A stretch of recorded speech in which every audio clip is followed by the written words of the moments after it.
ഒരുപാട് അനുഭവങ്ങൾ എനിക്കുണ്ടായി. വേദനിക്കുന്ന ഒരുപാട് അനുഭവങ്ങൾ. വേദനയുടെ കറ്റുനീര് കുടിക്കേണ്ടി വന്ന ആ രംഗങ്ങളിൽ ഒന്നും ഞാൻ കരഞ്ഞില്ല.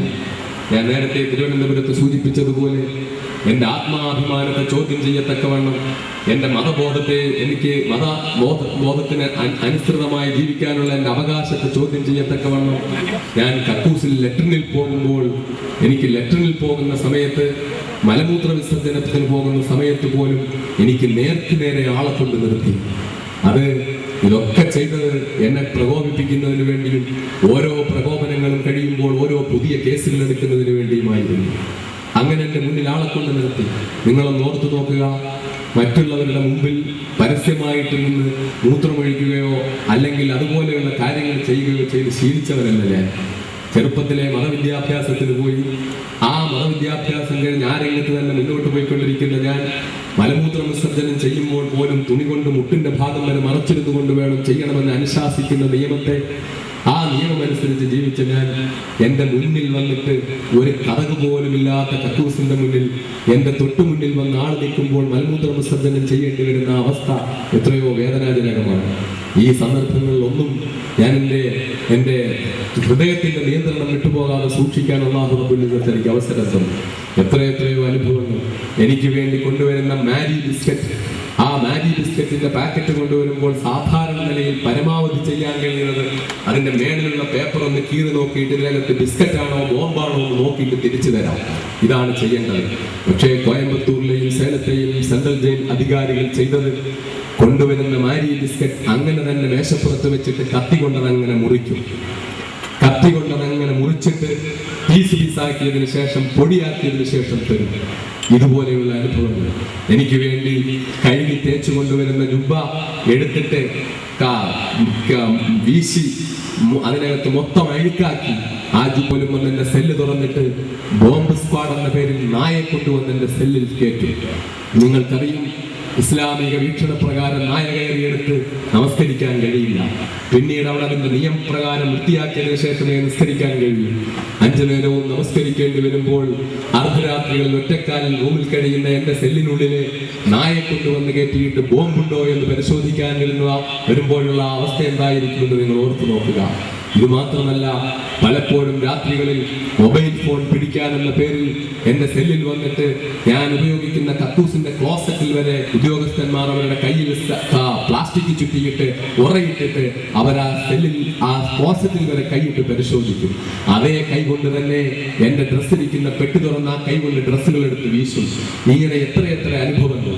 ഈ സന്ദർഭങ്ങളിലൊന്നും ഞാൻ വേദനിച്ചിട്ടില്ല. എന്റെ കണ്ണുകൾ നിറഞ്ഞിട്ടില്ല. അപ്പോഴെല്ലാം ഞാൻ പ്രതിഷേധത്തിന്റെ കൊടുങ്കാറ്റ് ഉയർത്തിയിട്ടുണ്ട്. ചിലപ്പോഴൊക്കെ അത് കേസുകളായി തീർന്നിട്ടുമുണ്ട്. പക്ഷേ ഞാൻ കരഞ്ഞു 2 പ്രാവശ്യം. 2 പ്രാവശ്യം എന്റെ പോലീസ് എന്റെ കയ്യിൽ വിലങ്ങ് വെച്ചതിന് ശേഷം 2 പ്രാവശ്യം ഞാൻ പൊട്ടിക്കരഞ്ഞു. 2 ഈ മഹോന്നതമായ സ്ഥാപനത്തോട് ബന്ധപ്പെട്ട കാര്യത്തിന്റെ പേരിലാണ് ഞാൻ കരഞ്ഞത്. അതിനുവേണ്ടിയാണ് ഞാൻ എന്റെ സഹോദരന്മാരുടെ മുന്നിൽ അവതരിപ്പിച്ചത്. ബഹുമാന്യനായ KP ഉസ്താദ് അവർ സൂചിപ്പിച്ചതുപോലെ ഞാൻ അറസ്റ്റ് ചെയ്യപ്പെട്ട് കൊണ്ടുപോയി. എന്നെ കൊണ്ടുപോയി കോഴിക്കോട് കസബ പോലീസ് സ്റ്റേഷനിൽ വെച്ചു. അന്ന് രാത്രി വെളുപ്പാങ്കാലമാകാനായി ഞാൻ അവിടെ എത്തുമ്പോൾ ഇഷാ നമസ്കാരത്തിന് മുമ്പാണ് എന്നെ അറസ്റ്റ് ചെയ്ത് കൊണ്ടുപോകുന്നത്. ഇഷാ നമസ്കാരത്തിന് മുമ്പ് എന്നെ അറസ്റ്റ് ചെയ്ത് കൊണ്ടുപോയി കോഴിക്കോട് കസബ പോലീസ് സ്റ്റേഷനിൽ എന്നെ കൊണ്ടുവച്ചപ്പോൾ ഇഷാ നമസ്കാരത്തിന് പിന്നെ കുറച്ച് സമയമുള്ളൂ, സുബഹി ബാങ്ക് വിളിക്കാറായി. ഒന്നുവിന് അല്പം വെള്ളം ചോദിച്ചാൽ വെള്ളം വാങ്ങി ഞാൻ അവിടെ നിന്ന് ഒന്നുവെടുത്തിട്ട് ഒരു കഷ്ണം പേപ്പർ കിട്ടിയത് തറയിൽ വിളിച്ചിട്ട് വെപ്പുകാൽ ഊരി വെച്ചിട്ട് ഒരു പോലീസുകാരന്റെ സഹായത്തോടു കൂടി വെപ്പുകാൽ ഊരി വെച്ചിട്ട് ഞാൻ അവിടെ ഇഷാ നമസ്കാരം നിർവഹിച്ചു. ഇഷാ നമസ്കാരം നിർവഹിച്ചതിന് ശേഷം പിറ്റേന്ന്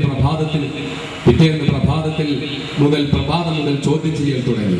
നിങ്ങൾ മനസ്സിലാക്കേണ്ട കാര്യം, ഞാൻ അകപ്പെട്ട കേസ് കോയമ്പത്തൂർ ബോംബ് ബ്ലാസ്റ്റ് കേസിൽ എന്നെ പെടുത്തിയെങ്കിൽ എന്നെ അറസ്റ്റ് ചെയ്ത് കൊണ്ടുപോയി ഏകദേശം 10-14 മണിക്കൂർ സമയം കോഴിക്കോട് കസബ പോലീസ് സ്റ്റേഷനിൽ വെച്ചിട്ട് അന്നത്തെ കോഴിക്കോട് പോലീസ് കമ്മീഷണർ മീര റാവത്ത് മുതൽ അസിസ്റ്റന്റ് കമ്മീഷണർ ചന്ദ്രൻ മുതൽ വിവാദ നായകനായ പോലീസ് ഉദ്യോഗസ്ഥൻ AB ജോർജ് മുതൽ നിരവധി പോലീസ് ഉദ്യോഗസ്ഥന്മാർ എന്നെ ആവർത്തിച്ച് ചോദ്യം ചെയ്തിട്ടും ഒരിക്കൽ പോലും കോയമ്പത്തൂർ സംഭവത്തെ പറ്റി ഒരു വാക്കും എന്നോട് ചോദിച്ചിട്ടില്ല. കോയമ്പത്തൂർ കേസിൽ എന്നെ പെടുത്തുന്നതിന്റെ പിന്നിൽ നടന്ന ആസൂത്രണത്തെക്കുറിച്ച് ഗൗരവമായി മനസ്സിലാക്കുന്നതിന് വേണ്ടി എന്നെ അറസ്റ്റ് ചെയ്ത് കൊണ്ടുപോയത് കസബായിൽ നിന്നുള്ള പഴയ ഒരു വാറന്റിന്റെ പേരിൽ എന്നെ അറസ്റ്റ് ചെയ്ത് കൊണ്ടുപോയപ്പോൾ അതിനോട് ബന്ധപ്പെട്ട ചില കാര്യങ്ങൾ ചോദിച്ചതല്ലാതെ കോയമ്പത്തൂർ ബോംബ് സ്ഫോടനത്തെ കുറിച്ച് യാതൊരു ചോദ്യവും എന്നോട് ചോദിച്ചിരുന്നില്ല. ആ രാത്രിയിൽ എന്നെ അറസ്റ്റ് ചെയ്ത് കൊണ്ടുപോയതിന്റെ അടുത്ത ദിവസം കുറെ അധികം ചോദ്യങ്ങൾക്ക് ശേഷം എന്നെ കൊണ്ടുപോയി കണ്ണൂർ സെൻട്രൽ ജയിലിൽ പ്രവേശിപ്പിച്ചു. കണ്ണൂർ സെൻട്രൽ ജയിലിൽ കിടന്ന ഞാൻ ആ ഒരൊറ്റ ദിവസം കൊണ്ട് തന്നെ ഒരുപാട് വേദനകൾ അനുഭവിക്കേണ്ടി വന്നു. കാരണം ചെന്നപ്പോൾ തന്നെ സെൻട്രൽ ജയിൽ സൂപ്രണ്ട് തൊട്ടു നിന്ന വാർഡന്മാരോട് പറഞ്ഞത്, തൊപ്പി ഊരി പരിശോധിക്ക്, അതിനകത്ത് തോക്ക് വല്ലതും വെച്ചിട്ടുണ്ടെന്ന് നോക്കുന്നതാണ്. തൊപ്പിക്കകത്ത് തോക്ക് വെക്കുന്ന ആ ഒരു സംശയം ഉണ്ടായ അദ്ദേഹത്തിന് നമുക്ക് നമിക്കാം. കൂടുതൽ അയാളെ കുറിച്ചൊന്നും നമ്മൾ വിമർശിക്കുന്നില്ല. തൊപ്പി ഊരി നോക്കി, എന്നിട്ട് എന്നെ ജയിലിലേക്ക് തൊപ്പി കൊണ്ടുപോകാൻ അനുവദിച്ചില്ല. എവിടെ പോയാലും റൂമിന് പുറത്തിറങ്ങുമ്പോൾ, വീടിന് പുറത്തിറങ്ങുമ്പോൾ തൊപ്പിയിട്ട് കൊണ്ടുപോകുന്ന എന്നെ തൊപ്പി സെല്ലിലേക്ക് കൊണ്ടുപോകാൻ അനുവദിക്കാതെ വിട്ടു. സെല്ലിലെത്തിയപ്പോൾ കുടിക്കാൻ വെള്ളമില്ല, മലമൂത്ര വിസർജനത്തിന് വെള്ളമില്ല, മറ്റു ഉപയോഗങ്ങൾക്ക് വെള്ളമില്ല. ഒരുപാട് നേരം ആവശ്യപ്പെട്ടതിന് ശേഷം ഒരു ചെറിയ പാത്രത്തിൽ വെള്ളം കൊണ്ടെത്തുന്നു. ആ വെള്ളം കൊണ്ട് ഞാൻ മൂത്രമൊഴി ശുദ്ധീകരിക്കണം, ആ വെള്ളം തന്നെ ഞാൻ കുടിക്കണം, ആ വെള്ളം കൊണ്ട് തന്നെ അംഗസ്നാനം നടത്തി ഞാൻ നമസ്കരിക്കണം. ഇതിനെല്ലാത്തിനും കൂടി ഒരു പാത്രത്തിൽ വെള്ളം കൊണ്ടെത്തുന്നു. ആ വെള്ളം കൊണ്ട് കഴിയുന്നതൊക്കെ ഞാൻ ചെറിയ തോതിൽ നിർവഹിച്ച് ഒതു ചെയ്ത് ഇശാ നമസ്കാരം നിർവഹിച്ചു സെല്ലിനുള്ളിൽ നിന്ന്. പിറ്റേ ദിവസം നേരം വെളുത്തപ്പോൾ എന്നെ പോലീസ് കസ്റ്റഡിയിൽ എടുക്കുവാനുള്ള CJM കോർട്ടിന്റെ ഉത്തരവുമായിട്ട് ഉദ്യോഗസ്ഥന്മാർ വന്നു. പോലീസ് കസ്റ്റഡിയിൽ എടുത്തു. പോലീസ് കസ്റ്റഡിയിൽ എടുത്തിട്ട് മണിക്കൂറുകളോളം, ദിവസങ്ങളോളം എന്നെ ചോദ്യം ചെയ്തു. അങ്ങനെ ചോദ്യം ചെയ്തുകൊണ്ടിരിക്കുന്നതിന്റെ ഇടയിൽ പോലീസ് കസ്റ്റഡിയിൽ എടുക്കപ്പെട്ട ഞാൻ ആ ദിവസം പുറത്തേക്ക് എന്നെ കൊണ്ടുവന്ന ദിവസം കുറെ കഴിഞ്ഞിട്ട് ഞാൻ റൂമിൽ നിന്ന് എന്നെ മലമൂത്ര വിസർജനം ചെയ്യുന്നതിന് വേണ്ടി അടുത്ത ഹോട്ടലിലെ റൂമിലേക്ക്, അവിടെ ജയിൽ എന്നെ വെച്ചിരുന്ന പോലീസ് സ്റ്റേഷനിൽ വെസ്റ്റേൺ ക്ലോസറ്റ് ഇല്ലാത്തതിന്റെ പേരിൽ അടുത്ത ഒരു ഹോട്ടലിന്റെ റൂമിലേക്ക് എന്നെ കൊണ്ടുപോകാൻ വേണ്ടി കൈപിടിച്ച് പുറത്തേക്ക് ഇറങ്ങി വരുമ്പോൾ ഞാൻ ഇടതുവശത്തേക്ക് തിരിഞ്ഞു നോക്കിയപ്പോൾ കാണുന്നത് ആദരണീയനായ എന്റെ ഗുരുവര്യൻ ഷെയ്ഖുന KP അബൂബക്കർ ഹസ്രത്ത് അവർകൾ അവിടെ മേൽ കസേരയിലിരിക്കുന്ന കാഴ്ചയാണ് ഞാൻ കാണുന്നത്. ആ കാഴ്ച കണ്ട ഞാൻ അമ്പരന്ന് പോയി. അതുവരെയും ഒരു കാര്യത്തെക്കുറിച്ചും ഒന്നും ഒരു തരത്തിലുള്ള കാര്യങ്ങളും എന്നോട് ചോദിച്ചിരുന്നില്ല. കോയമ്പത്തൂർ ബോംബ് സ്ഫോടനത്തോട് ബന്ധപ്പെട്ടുള്ള യാതൊരു കാര്യങ്ങളും എന്നോട് പോലീസ് ഉദ്യോഗസ്ഥന്മാർ ചോദ്യം ചെയ്തിരുന്നില്ല. ഞാൻ അങ്ങെത്തി ഉസ്താദ് അവർകളെ കണ്ടതിന് ശേഷം ഞാൻ അകത്തേക്ക് മൂത്രമൊഴിക്കാൻ വേണ്ടി പുറത്തേക്ക് പോയ ഞാൻ അങ്ങനെ തിരിച്ചു കയറിപ്പോയി. തിരിച്ചു കയറിപ്പോയതിനു ശേഷം ഞാൻ ചോദിച്ചു, നിങ്ങൾക്ക് എന്താ വേണ്ടത്? എന്ത് കാര്യത്തിനാണ് നിങ്ങൾ ഉസ്താദിനെ അറസ്റ്റ് ചെയ്തുകൊണ്ട് വെച്ചിരിക്കുന്നത്? നിങ്ങളുടെ പ്രശ്നം? അപ്പോൾ മാത്രമാണ് കോയമ്പത്തൂർ ബോംബ് സ്ഫോടനത്തോട് ബന്ധപ്പെട്ടതിനോട് പോലീസ് ഉദ്യോഗസ്ഥന്മാർ സംസാരിക്കുന്നത്. അവർ പറഞ്ഞ കാര്യം, കോയമ്പത്തൂർ ബോംബ് സ്ഫോടനത്തിൽ പങ്കാളിയായ, നേരത്തെ ഉസ്താദ് സൂചിപ്പിച്ചതുപോലെ ഊമബാബു എന്ന് പേരുള്ള ഒരാൾ അൻവാർ ഷെരീഫിൽ വന്ന് തങ്ങിയിട്ടുണ്ട്, ഞങ്ങൾക്ക് റിപ്പോർട്ട് കിട്ടിയിട്ടുണ്ട്, അതേക്കുറിച്ച് അന്വേഷിക്കാൻ വേണ്ടിയാണ്. അപ്പോൾ കോയമ്പത്തൂർ ബോംബ് സ്ഫോടനത്തെ കുറിച്ച് അന്വേഷിക്കുന്നതിന്റെ ഭാഗമായിട്ടാണോ ഉസ്താദ് അവരെ കൊണ്ടുവന്നത്? അതേ എന്ന് പറഞ്ഞു. ഞാൻ വളരെ ശക്തമായ രീതിയിൽ പ്രതികരിച്ചു. പക്ഷേ എനിക്ക് നിയന്ത്രിക്കാനാവാതെ ഞാൻ പൊട്ടിക്കരഞ്ഞു പോയി. ഞാൻ അവരോട് പറഞ്ഞു, കോയമ്പത്തൂർ ബോംബ് ബ്ലാസ്റ്റ് കേസിൽ നിങ്ങൾ എന്നെ ഒന്നാം പ്രതിയാക്കുന്നതിലും എനിക്ക് വിരോധമില്ല, നിങ്ങൾ ആക്കിക്കോളൂ. പക്ഷെ അദ്ദേഹത്തെ നിങ്ങൾ വിട്ടയക്കണം. എന്നിട്ട് അദ്ദേഹവും ഞാനും തമ്മിലുള്ള ബന്ധത്തിന്റെ ശക്തിയെക്കുറിച്ച് ഞാൻ സംസാരിക്കുമ്പോൾ ഞാൻ പൊട്ടിക്കരഞ്ഞു പോയി. അന്ന് അൻവാർശ്ശേരിയുടെ ആദരണീയനായ പ്രിൻസിപ്പലാണ് ബഹുമാനപ്പെട്ട ഉസ്താദ് അവർകൾ. രണ്ടാമത് ഞാൻ വീണ്ടും പൊട്ടിക്കരഞ്ഞു. അൻവാർശ്ശേരിയിലെ ഭാരവാഹികൾ എന്നെ കാണാൻ വേണ്ടി സേലം സെൻട്രൽ ജയിലിലെത്തി. സേലം സെൻട്രൽ ജയിലിൽ അൻവാർശ്ശേരിയുടെ ഭാരവാഹികൾ എന്നെ കാണാൻ വേണ്ടി എത്തിയപ്പോൾ ഞാൻ സ്ഥാപനത്തെ കുറിച്ചുള്ള സംസാരം വന്ന കൂട്ടത്തിൽ ഞാൻ ചോദിച്ചു, എന്താണ് അവസ്ഥ ഇപ്പോൾ? പൊതുവെ ഞാൻ അറസ്റ്റ് ചെയ്യപ്പെട്ടു പോകുന്ന സമയത്ത് സ്ഥാപനം വളരെ ഞെങ്ങിഞ്ഞെറിഞ്ഞ് മുന്നോട്ട് പോയിക്കൊണ്ടിരിക്കുന്ന സാഹചര്യമാണ്. സാമ്പത്തിക പരിമിതികളും പ്രയാസങ്ങളും ഒക്കെ ഉള്ള വളരെ ബുദ്ധിമുട്ടുന്ന ഒരവസ്ഥയിലാണ് ഞാൻ അറസ്റ്റ് ചെയ്യപ്പെടുന്നത്. ഞാൻ ചോദിച്ചു, എന്താണ് അവസ്ഥ? അവർ പറഞ്ഞ മറുപടി എന്നെ കരയിച്ചു പോയി. ഉസ്താദ് പോയതിനു ശേഷം സമുദായം സ്ഥാപനത്തെ കൈവിട്ടിട്ടില്ല. പരിസര പ്രദേശത്ത് ഏത് കല്യാണം നടന്നാലും അവിടെ കുട്ടികൾക്ക് അരി കൊണ്ടു കൊടുക്കും, അവിടെ കുട്ടികൾക്ക് ഭക്ഷണം കൊടുക്കും.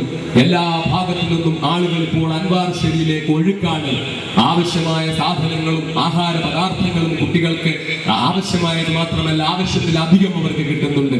എന്റെ പ്രിയപ്പെട്ട സമുദായമേ, സുപ്രീം കോടതി എന്നെ കൈവിട്ടിട്ടും ഹൈക്കോടതി എന്നെ കൈവിട്ടിട്ടും ലോകത്തെ സർവ്വ നീതിപീഠങ്ങളും എന്നെ കൈവിട്ടിട്ടും ഹൃദയത്തിന്റെ അന്തരംഗത്തിൽ നിന്ന് എന്നെ ഇറക്കിവിടാതിരുന്ന നിങ്ങളാണ് എന്റെ ശക്തി, നിങ്ങളാണ് എന്റെ ശക്തി, നിങ്ങളാണ് എന്റെ ശക്തി. ആ നിങ്ങളിലേക്കാണ് ഞാൻ തിരിച്ചു വന്നിരിക്കുന്നത്. എന്റെ റബ്ബെന്നെ തിരിച്ചു കൊണ്ടുവന്നു. എനിക്ക് ഈ നിമിഷം എത്രയോ ഹൃദയം നിറഞ്ഞ സന്തോഷത്തിന്റെ നിമിഷമാണെന്നറിയുമോ? എനിക്ക് അങ്ങേയറ്റം സന്തോഷത്തിന്റെ നിമിഷമാണ്. അറസ്റ്റ് ചെയ്യപ്പെട്ട എന്നെ തീവ്രവാദിയെന്നും ഭീകരവാദിയെന്നും മുദ്ര കുത്തപ്പെട്ട് അറസ്റ്റ് ചെയ്യപ്പെട്ടപ്പോൾ ഞാനൊരു ദിവസം പത്രത്തിലൊരു വാർത്ത വായിച്ചു. എനിക്ക് കേരളത്തിൽ തമിഴ്നാട്ടിൽ കിട്ടാറുള്ള പത്രമല്ല.